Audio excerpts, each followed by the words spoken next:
저는 어릴 때 교회를 다니기 시작하면서 소원이 하나 생겼습니다. 기도의 제목과 같은 거죠. 어린아이가. 그것은 다른 가정과 같이 우리 가족도 교회를 함께 나가는 것이었습니다.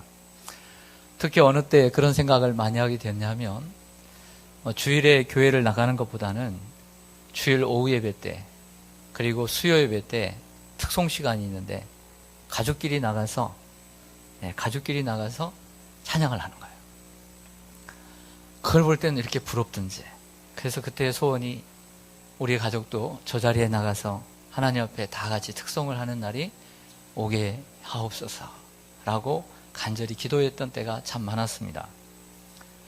이런 생각은 저뿐만 아니라 교회를 혼자 다니는 분들의 동일한 생각이라고 봅니다.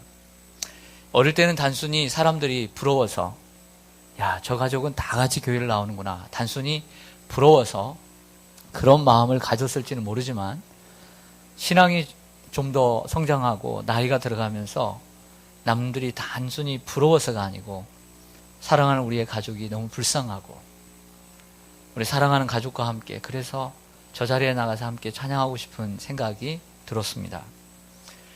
우리가 예수 그리스도를 통해 하나님을 믿고 비록 이 땅에 발붙여 살지만 저 하늘에 천국의 소망을 두고 살아가고 있다면 사랑하는 우리의 가족들을 불쌍히 여기고 전도하는 전도자가 되어야 합니다. 가족들이 하나님의 말씀을 듣고 혹이라도 그들이 만약에 하나라도 하나님을 믿지 않고 예수님을 구주로 믿지 않고 예수님의 사랑을 깨닫지 못하고 세상을 떠나게 될 때 그들이 처하게 될 상황, 그 지옥 고통의 상황을 우리가 그려보면서 참으로 그들을 안타까이 여기고 그들을 긍휼히 여기는 마음을 가져야 될 줄로 믿습니다. 오늘 저는 라합이라는 여인을 통해 오늘 가정의 달 마지막 주일에 가족 구원의 길을 생각해 보고자 합니다. 라합은 어떻게 가족 구원의 꿈을 이룰 수 있었을까요? 잠시 시대적인 상황을 말씀을 드리겠습니다. 모세가 하나님의 부르심을 받아 이스라엘 백성들을 출애굽시켰습니다. 10가지의 재앙을 통해서 출애굽을 시키고 홍해를 건너 이제 광야에서 40년의 이스라엘 백성들을 이끌고 가나안 땅이 지척해 보이는 바로 모압 평지에 섰습니다. 자신이 못 들어가는 줄 알고 마지막 편지인 신명기를 설교하고 자신이 죽자 그 후계자로 여호수아를 세웠습니다. 젊은 이 여호수아, 그렇게 나이가 적지도 않지만 이 여호수아가 이제 그 앞에 있는 가나안 7족속과 싸워야 하겠습니다. 얼마나 두려웠겠습니까? 그 두려운 마음을 알아채신 하나님께서 두려워하지 말라, 담대하라, 강하고 담대하라고 연거푸 말씀하셨습니다. 거기에 격려를 입은 이 여호수아가 이스라엘 백성들에게 이 가나안 족속들과 함께 우리가 그들을 치자라고 전쟁을 선포하게 됩니다. 이러한 전쟁을 여호수아 1장에서 선포하고 난 후에 가장 맨 처음으로 오늘 2장에 들어서면서 취한 행동이 무엇이냐면 가나안 땅의 첫 성인 여리고라고 하는 큰 성에 젊은 두 정탐꾼을 보낸 사건이었습니다. 정탐꾼 두 사람이 여리고에 들어가서 어느 한 집에 들어가 거하게 되었습니다. 아마 그것은 숙소가 있는 곳이었겠죠. 그것이 바로 라합이 운영하는 기생의 집이었습니다. 그런데 여기서 문제가 발생했습니다. 그들이 발각되어 어떤 사람이 이런 이스라엘 사람과 같은 사람들이 우리 여리고성에 들어왔다라고 신고를 한 것입니다. 왕이 그 보고를 받자 군사들을 보내어서 이 두 정탐꾼을 추적하고 그리고 사로잡으려고 명령을 내렸던 것이죠. 그래서 이제 큰일 났습니다. 근데 군사들을 풀어서 이 정탐꾼을 잡게 된 것이죠. 이 정탐꾼들의 운명은 어떻게 될까요? 기생 라합은 만에 하나를 대비해 이들을 숨겼다라고 성경은 기억합니다. 그래서 제가 말씀을 여러 번 묵상하면서 라합이 참 지혜로운 여인이다. 라고 생각을 했습니다. 오늘 본문에 보면 이미 숨겼다라는 말씀을 4절과 6절에 두 번씩이나 하고 있습니다. 6절에 가보니까 그 지붕의 3대라고 하는 곳에 그 안에 숨겼다 이렇게 얘기를 하고 있습니다. 여러분, 여리고 사람들은 이미 알고 있었습니다. 이스라엘 백성들이 어떤 백성들이고 그리고 우리 지척에 와 있다는 것을 어찌 몰랐겠습니까? 그리고 예의주시하고 있었던 것이죠. 라합은 정탐꾼들이 발각될 수 있다는 생각을 했을 것이고 그러한 생각만 가지고 있었던 것이 아니라 안전장치를 마련해 두었던 것입니다. 그것이 바로 지붕의 3대였습니다. 라합은 그 사람들이 내게 왔었으나 내가 그 사람들이 어떤 사람인지 몰랐고 그 사람들이 성문을 닫기 전에 저쪽으로 갔다라고 거짓말을 했습니다. 그 거짓말을 함으로써 정탐꾼을 살리고 위기를 넘겼습니다. 군사들이 다 가고 난 다음에 한참 시간이 가고 난 다음에 라합은 이스라엘이 이 가나안 땅을 정복할 것을 나는 믿는다 라고 이야기하면서 그때에 나 자신과 내 아버지의 집과 우리에게 속한 모든 사람들을 구해달라고 약조를 해달라고 합니다. 그 사람들이 약속을 하자 그 사람들을 창 쪽으로 줄을 매달아서 내려서 보냅니다. 그래서 보내면서 친절하게도 3일 동안 저 깊은 산속에 숨어 있다가 안전한 때에 돌아가라고까지 말해 주었습니다. 이 사건이 있은 후 여호수아 3장, 4장, 5장이 흘러가게 됩니다. 이 사건이 있은 후 그들은 요단을 도하하게 됩니다. 요단강을 모압 땅에서 도하하게 되고 길갈이라는 곳에 전초기지를 마련하게 됩니다. 거기서 할례를 행하고 그들이 유월절을 처음으로 지키게 됩니다. 유월절을 지킴으로써 하나님 앞에 자신을 결단하게 되면서 그 첫 번째 6장에 들어가면서 그 유명한 여리고성을 무너뜨리는 장면이 나옵니다. 여리고성의 그 작전은 돌고 도는 것이었죠. 그래서 결국에 그 생략하고 여리고성이 무너졌습니다. 여리고성이 무너졌을 때, 즉 이스라엘이 여리고성을 침략하고 침공할 때 결국에 이 라합의 가정을 여호수아는 기억하고 있었습니다. 그리고 여호수아는 이 젊은 두 정탐꾼에게 따로 불러서 너희가 약속했던 그 라합의 가정을 꼭 구해내라고 명령을 다시 내렸습니다. 그리고 그 가족만을 그에게 속한 모든 가족들, 식솔들을 구원해내는 역사가 있었습니다. 할렐루야. 이뿐만 아니라 마태복음 1장 5절을 보니까 예수님의 족보에 1장 5절에 바로 이 라합이 예수님의 조상이 되었음을 알 수 있습니다. 그녀의 믿음이 어떠한 믿음이었기에 자신과 그리고 사랑하는 가족과 그리고 그에게 속한 모든 사람들을 구해낼 수 있었는지 한번 생각해 보기를 원합니다. 그리고 동시에 우리가 가족 구원을 위해서 어떻게 어떠한 믿음을 갖고 그리고 어떻게 행동해야 하는가를 이렇게 함께 나누는 시간으로 오늘 준비를 했습니다. 오늘 말씀을 묵상하면서 먼저 우리가 가족 구원을 이루기 위해서 가장 먼저 필요한 것이 있다고 생각합니다. 그것은 뭐냐면 하나님에 대한 지식이 분명해야 합니다. 성도들 여러분, 가장 중요한 게 뭐냐면요, 전도하고자 하는 내가 하나님에 대한 지식이 분명해야 돼요. 하나님에 대한 확신, 그리고 교회에 대한 신뢰가 있어야 되는 거예요. 따라서 하겠습니다. 하나님에 대한 확신, 교회에 대한 신뢰. 하나님에 대한 믿음의 확신이 없이 어떻게 내 가족을 구원할 수 있겠습니까? 그렇잖아요. 내가 믿는 하나님, 내가 하나님에 대한 믿음의 확신도 없이 어떻게 그 가족들을 전도할 수 있겠어요? 그리고 전도는 무엇보다도 힘든 일인 것을 우리는 알고 있는데, 하나님은 세상을 만드신 창조주이시고 그리고 이 세상을 주관하시는 섭리주 하나님이십니다. 그리고 우리를 구원해 주시는 분이십니다. 우리를 사랑하셔서 아들 예수 그리스도 하나밖에 없는 아들을 이 땅에 보내시고 십자가에 죽기까지 하셔서 우리를 구원해 주신 유일한 하나님인 줄 믿습니다. 사도행전 4장 12절에 보면 다른 이로서는 구원을 받을 수 없나니 천하 사람 중에 구원을 받을 만한 다른 이름을 우리에게 주신 일이 없습니다. 이게 누구의 이야기인지 아세요? 서슬이 펄은 대제사장들과 그 장로들, 사내들인 공회 앞에서 베드로가 했던 담대한 신앙의 고백이에요. 서슬이 펄해요. 권력과 세력을 가지고 있는 그들 앞에서 베드로가 했던 말을 우리는 눈여겨봐야 합니다. 다른 이로서는 구원을 받을 만한 다른 이름을 주신 일이 없다. 오직 하나님, 오직 예수 그리스도만이 유일한 신이시고 그분만이 참된 구원의 길이라는 것을 우리가 믿을 때에 전도는 가능한 것이라는 거죠. 우리가 이런 믿음의 확신도 없이 어떻게 가족 구원을 이룰 수 있고 전도를 할 수 있겠습니까? 좋은 예는 아니지만 1995년 그리고 2000년대 들어서면서 한국 교회에 가장 큰 영향을 주는 이단은 이제 신천지와 하나님의 교회로 부각이 되었습니다.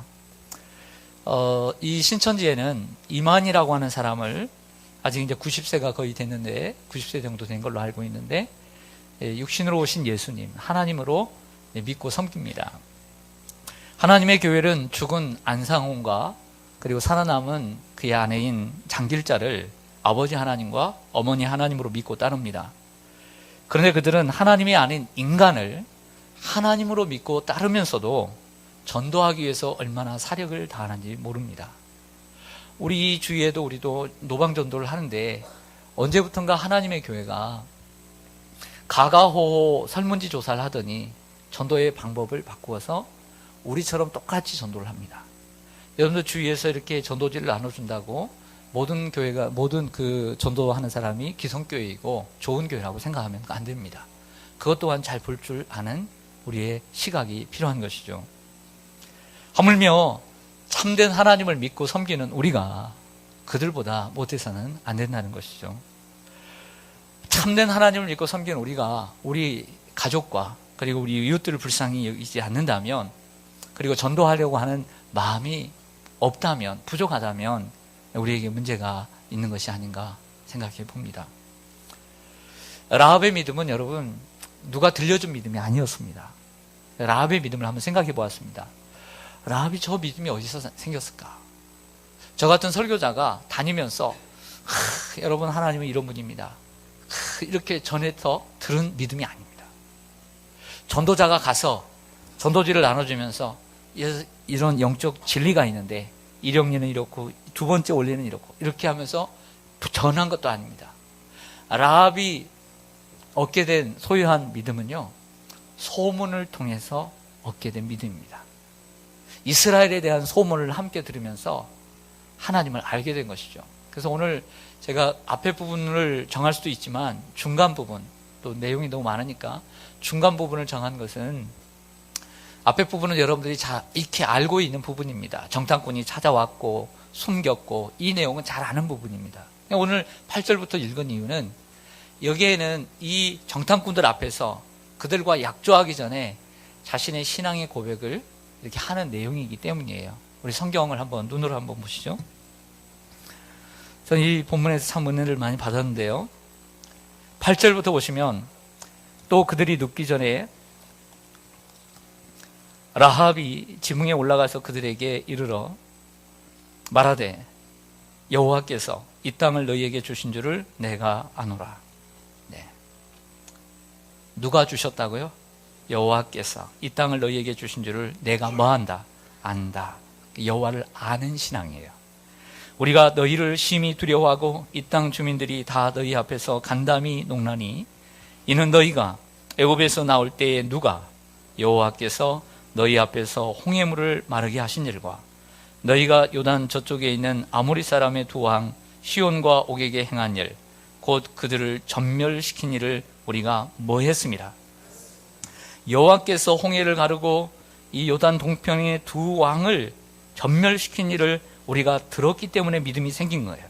11절에 보면 우리가 듣자 곧 마음이 녹았고 너희로 말미암아 사람이 정신을 잃었나니 너희의 하나님 여호와는 위로는 하늘에서도 아래로는 땅에서도 하나님이시니라. 아멘. 얼마나 은혜로워요. 여러분, 가서 선교사가 전한 것도 아니고 설교자가 전한 것도 아니고 전도자가 전한 것도 아니고 그냥 소리 소문에 그들은 하나님을 믿게 되었다는 거예요. 그리고 그 정탐꾼들 앞에서 하는 이야기, 여호와께서 바로 어떤 분인가를 내가 아노라. 그리고 여호와께서 어떤 일을 행하신 줄을 내가 들었노라. 그러므로 결국 여호와 하나님은 상천하지 저 하늘과 땅에 오직 유일하신 하나님인 줄을 내가 알미라. 할렐루야.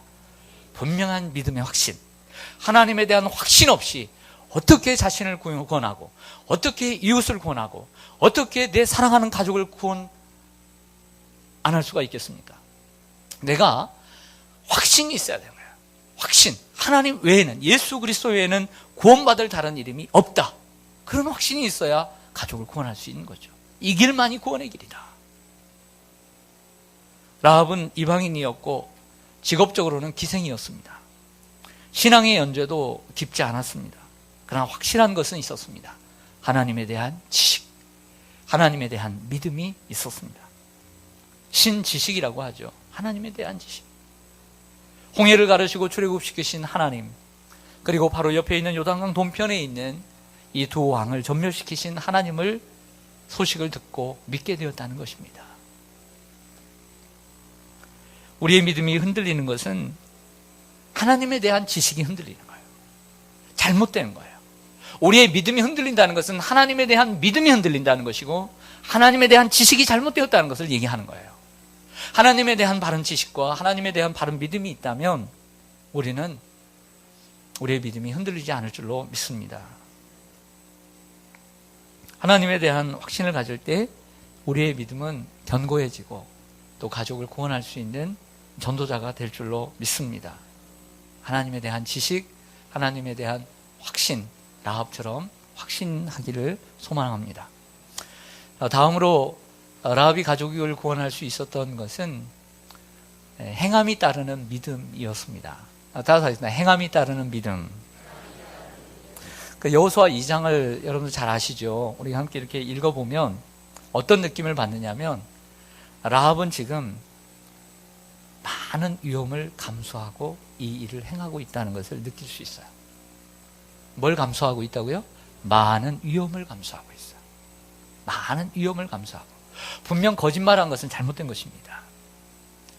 오늘 정탐꾼을 보았습니다. 하지만 그 왕에게, 그 사람들에게 내가 정탐꾼을 보았지만 그들이 누군지 몰랐고 그들이 또한 성문을 닫을 때 저쪽으로 나갔다는 말은 거짓말이었습니다. 만약에 거꾸로 생각해 보겠습니다. 거짓말을 하지 않았다면 어떻게 될까요? 그 두 정탐꾼은? 그렇죠. 잡혀서 죽었겠죠. 이용을 했겠죠.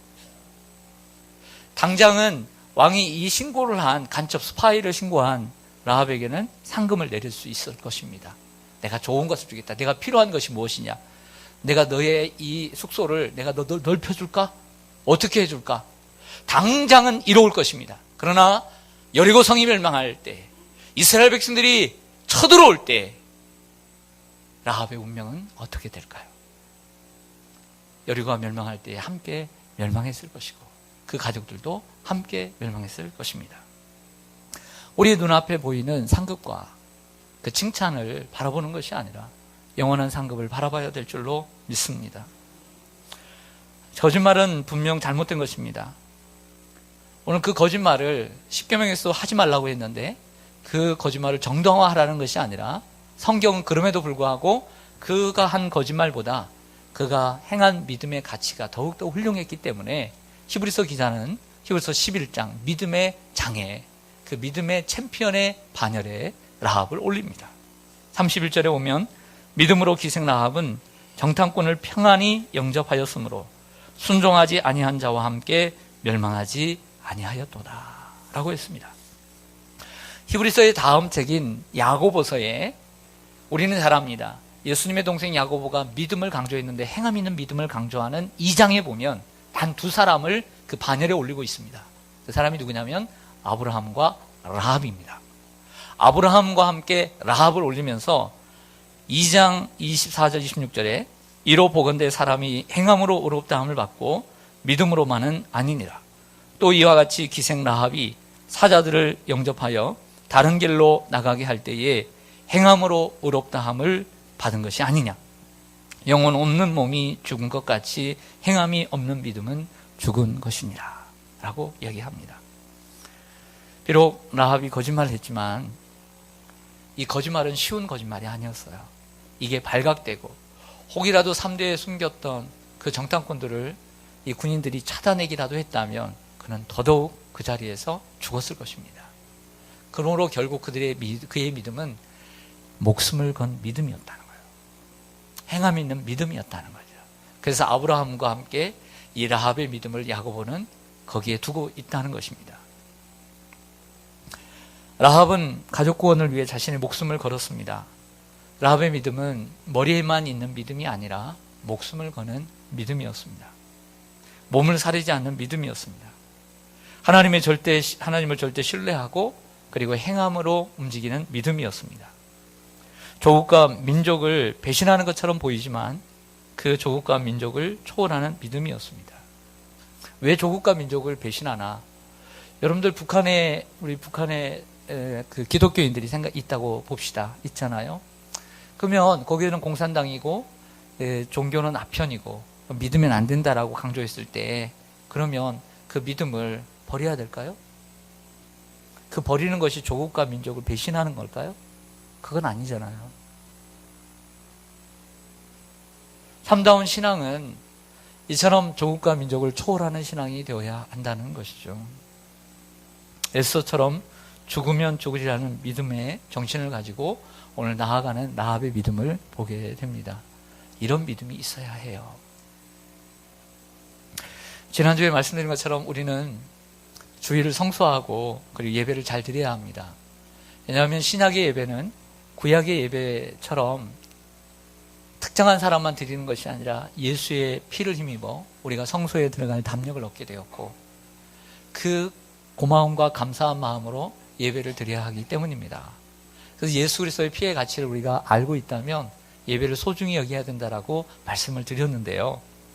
당연히 교회 생활도 열심히 하고 또 충성하고 또 성실해야 합니다. 모든 공예배도 열심히 드려야 합니다. 제가 이제 혼자 교회를 다닐 때 이랬던 것 같아요. 한참 교회를 잘 다니면 엄마 아빠가 교회를 안 다니셔도 사람들 앞에 저를 자랑을 해요. 은근히. 뭐라고 자랑하냐면 우리 애는 선배는 착하고 성실하고 교회도 열심히 다닌다고 은근히 자랑을 해요. 또 교회 사람이 목사님이 오고 반사 선생님이 오면 든든해하고 자랑을 해요. 자기는 교회 안 다니면서. 그러면서 저 혼자 있을 때 어느 초등학교 때는 교회를 다니다 말다 그러면 뭐라고 하신 줄 아세요? 야, 그렇게 다니다 말다 그러면 다니지 마. 이래요. 참 요상하대요. 이게 안 믿는 사람의 마음이 가족이 이런 거예요.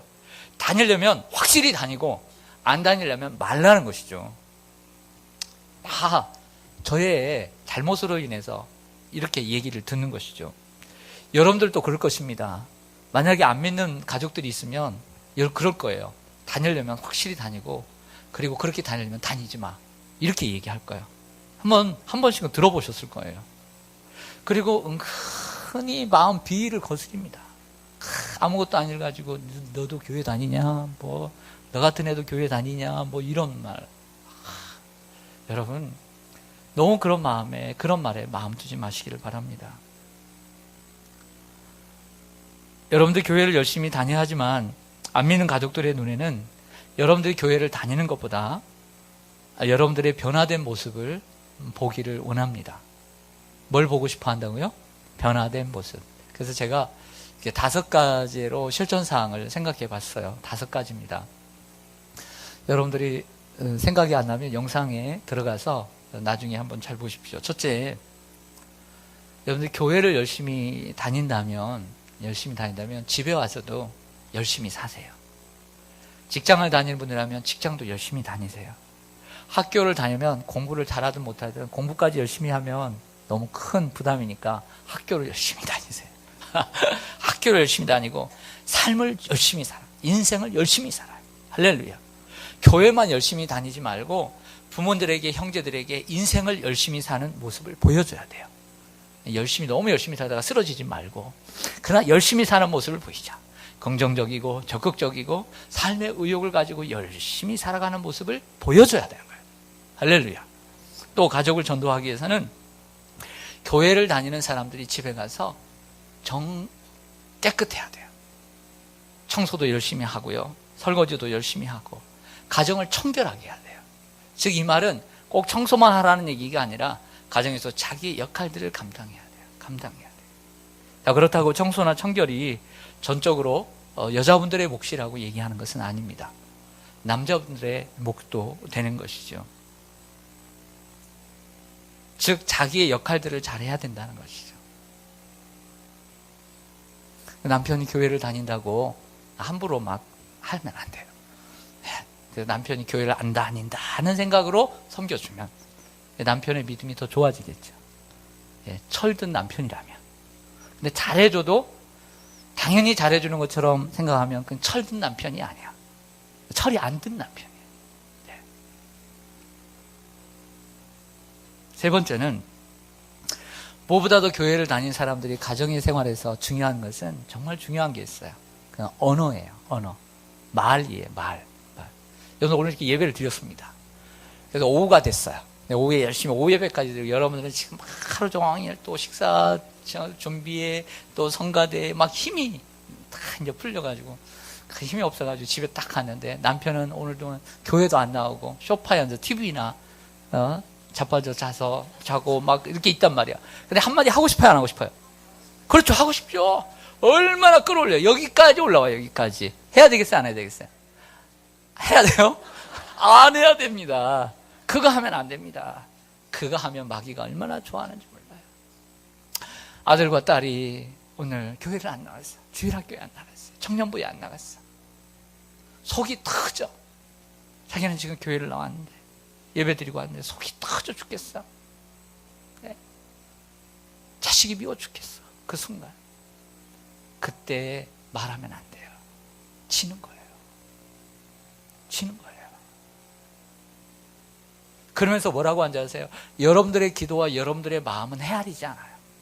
자기에게 한마디 던진 것만 해요. 네, 교회 권사가 어떻게 그렇게 생활하냐고, 말을 하냐고.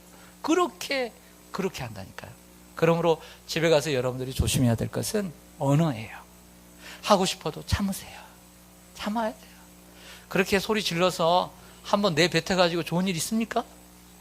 없잖아요. 하지 마세요. 참으세요. 그래도 더 잘해주세요. 네 번째, 안 믿는 부모를 둔 자녀들에게 얘기합니다. 안 믿는 부모를 둔 자녀들 혹시 있습니까?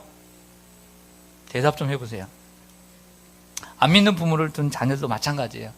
교회를 다녀오면 신앙이 없는 부모님, 그래도 세대 차이가 이렇게 20, 30년 나니까 코드가 맞겠어요, 안 맞겠어요? 그렇죠. 근데 또 신앙까지 또 안 맞으니 코드가 더 안 맞죠. 그러니까 속이 터지죠. 그래서 세대 차이가 나니까 집에 가서 얘기를 안 하는 게 자녀와 부모예요.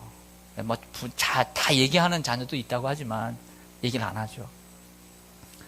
그러니까 자신은 믿음이 좋아. 난 하나님 믿고. 근데 부모님은 신앙이 없어. 그러니까 이것도 거꾸로 생각하면 속이 터지는 거야. 엄마하고 아빠하고 얘기를 안 하고 싶은 거예요. 왜? 할 말도 없고. 나는 하나님이 아버지인데 또 다른 아빠 필요 없다고 얘기하고. 그렇게 하면 안 돼요. 그래도 더더욱 부모님이 순간적으로 미울 수 있지만, 싫을 수 있지만, 그래도 부모님에게 더 순종하고 더 예쁘게 말을 해야 돼요. 할렐루야. 예쁘게 말을 해야 돼요. 예쁘게. 그 부모님을 구원하려면 학교 다녀올게요. 잘 다녀왔습니다. 아빠, 요즘 몸 괜찮아요? 엄마 힘들지 않아요? 가서 안마라도 한 번 더 해주고, 내 힘들지만 그렇게 한 번 더 해주는 거예요. 그래야지 나는 신앙이 좋으니까 나는 교회를 갔다 오고, 내가 교회를 일주일에 몇 번씩 갔는데 엄마 아빠는 하나님도 모르면서, 그러면서 마음으로는 부모님에 대한 무시를 하고 다르다라고 분리를 하고, 그리고 따뜻한 말 한마디 하지 못하고, 이러면 그 부모가 어찌 그 자식이 믿는 하나님을 믿겠다고 나서겠습니까? 자신과 변화받아야 합니다. 그리고 완전하진 않지만 따뜻한 말로 예쁜 짓을 해야 합니다. 따뜻하게 예쁜 말로 예쁜 짓을 하기를 바랍니다. 할렐루야. 그래야 제가 교회를 다니는데 참 다른 남의 자식도 저렇게 안 하는데 나에게 따뜻하게 대해주는구나.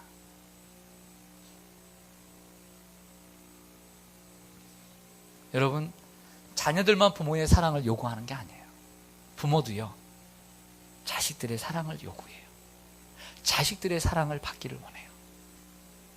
다섯 번째로, 사람은 완벽하지 못합니다. 이 앞에 있는 네 가지 우리가 다 지키면 좋겠지만 부족해요. 그래서 뭐가 필요하냐면 내가 경험한 하나님에 대해서 때를 얻든지 못 얻든지 가족들에게 말씀을 전해야 돼요. 간증을 해야 돼요. 하나님이 얼마나 좋은 하나님인지, 하나님이 나에게 어떻게 행하셨는지를 자꾸 이야기해야 돼요. 듣든지 아니 듣든지 자꾸 이야기해야 돼요. 그렇게 얘기할 때 라합이 믿음이 생긴 거예요. 그래서 그 가족들의 이야기를 하나님이 얼마나 좋은 하나님인지 몰라. 자꾸 듣다 보니까 야, 그래, 내 자녀를 위해서 하나님이 이렇게 일하시는구나. 아, 내 부모님을 위해서 하나님께서 이렇게 일하시는구나. 듣게 되는 거예요. 들음으로 해서 아, 하나님이라는 분이 참 좋으신 분이구나. 이렇게 알게 되는 것이죠. 자꾸 이야기를 하는 거예요. 이야기를. 오늘도 이런 일이 있었는데 하나님이 이렇게 도와주셨어 라고 이야기하는 믿음을 가져야 합니다. 이야기 하나 하고 마치겠습니다. 우리 교회에 김선자 집사님이라는 분이 계십니다. 그분이 몇 년 전에 우리 교회에 등록을 하시고 우리 교회를 나오기 시작하셨습니다. 그때만 해도 걸어서 저 먼 직장까지 다니셨고, 그리고 걸어서 우리 교회로 나오셔서 예배를 드렸습니다. 그러다가 몸이 안 좋아지시면서 큰 병원에서 수술을 받았는데 수술이 잘못되었는지 회복이 더디어서 현재까지 3년 동안 대여병원에서 입원하고 또 치료를 받고 있습니다. 매일매일 재활을 위해 정말 피나는 노력을 아끼지 않고 매일매일 수고를 다하는 모습을 보면서, 그리고 너무 참 안타까웠습니다. 그런데 그 3년 동안 한 구역장님인데 열심히 찾아가 주시고, 또 우리 담당 교역자가 3년 동안 매주 한 번씩 거르지 않고 3년 동안 찾아가 신방을 했습니다. 그러한 신방에 감동을 받은 따님이 결혼을 그 중에 했는데 감동을 받아 그 가족이 교회를 다니기 시작했어요. 그리고 그 딸이 오빠에게 교회를 다녀야 한다고 해서 오빠의 부부가 교회를 다니기 시작하고, 사촌 오빠에게도 교회를 다녀야 한다라고 말함으로써 그 사촌 오빠 가족이 교회를 다니기 시작했다는 말을 제가 금요일 날 들었습니다. 그분에게 직접 들었습니다. 그 딸의 이야기는 이렇습니다. 누가 우리 엄마를 이렇게 사랑해주고 변함없이 꾸준히 사랑해줄 사람이 세상에 어디 있겠느냐고, 그런 하나님을 나도 믿어야 되겠다고 했다는 것입니다. 그리고 그런 하나님을 믿고 교회를 다녀야 한다고 외치는 라합과 같은 믿음의 여인으로 변화되었습니다. 우리가 생각하기는 내가 건강해야 전도가 되고 내가 형통해야, 성공해야 전도가 된다고 생각하지만, 여러분들이 건강하고 형통하고 성공해서 얼마나 전도가 되었는지는 모르겠습니다만은, 하나님은 이 3년 동안의 이 집사님의 연약함을 통해서 하나님이 일하셨음을 보게 되었습니다. 하나님은 우리의 강함 속에서도 일하시는 분이시지만, 분명한 것은 그 강함보다 우리의 약함을 통해서 더 많은 일을 하시는 것을 깨닫게 되었습니다. 그러면서 병원을 나오면서 마음속으로 이런 바람을 가졌습니다. 하나님, 이 집사님이 3년 동안의 약함을 통해서 하나님이 저 가족을 구원하시려고 계획하시고 일하셨지만, 하나님은 그 계획이 다 이루어지신다면, 성취된다면 이후에는 이 집사님도 하나님 완쾌되게 하여 주시옵소서. 이런 마음으로 기도하면서 나왔습니다. 비록 여러분들의 삶이 강하고 또 건강하고 늘 좋지는 않을지라도 하나님 그 연약함을 통해서도 하나님이 일하신다는 것을 기억하시기를 바라고, 라합처럼 하나님에 대한 견고한 확신, 믿음의 확신 가지고 열심히 가족을 위해서 섬길 때 정말 여러분들의 그 소원이 이루어지게 될 줄로 믿습니다. 아멘. 기도하겠습니다.